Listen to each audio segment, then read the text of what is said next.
So hello mga pangga, mag-react lang ta ani bang makita nato diha sa video. This is just a reaction video di ay kay kanang video happen just last November 3 sa Mualbual, Cebu.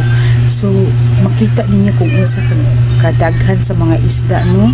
You can see siguro makaingon ta nga talagsaon nga panghitabo, pero sa uban good mostly ngayon sila nga kung na daw manghitabo nga mga inana na o daw mga bad signs daw na, pero kung gid nato hunaon ba, it's a blessing siguro, blessing po na nga hinatag sa Ginoo, wala ta ka tugkad kung unsa man, pero ang importante magampo lang gyud ta kanunay ug tanawar ko lang ang mga isda gyud siya makaingon gyud ka nga pila murag piyesta ang dagat sa kadaghan sa mga isda.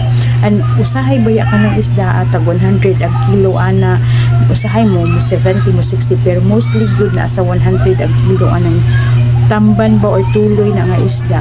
Nagrapik po ka mga kuan pa kaayo, wala mo sa taingon nga mga buhi pa kaayo ng mga isda ba, presko pa kaayo.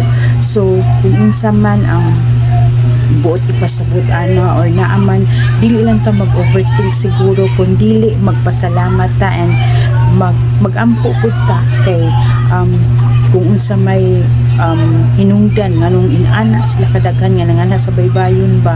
So naading na sa Mualbual, Cebu, nahitabo na sa Mualbual, Cebu, layo ra na sa amo sa taga Cebu ko, pero layo ra na.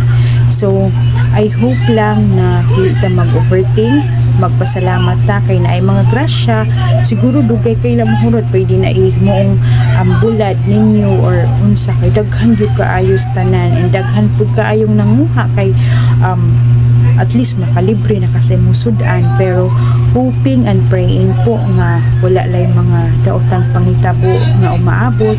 Magampo lang ta sa kanunay nga protect lang ta ni God always, and ni Senyor Santo Niño po nga kanang dili lang ta jud maghuna-huna og daotan, and we'll continue to pray and magpasalamat ta sa kanunay sa mga grasya nga atong nagdawat. So amazing kaayo ang pananawon. So mura tag mahadlok, mura tag malipay nga siguro ta makasabot kung kita mismo ang nakakita nato sa mismo na agid ta sa kanang paghitabo gyud anang dakita.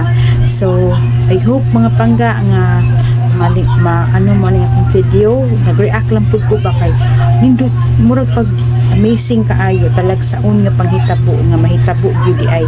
So God bless for everyone, and please don't forget to pray always.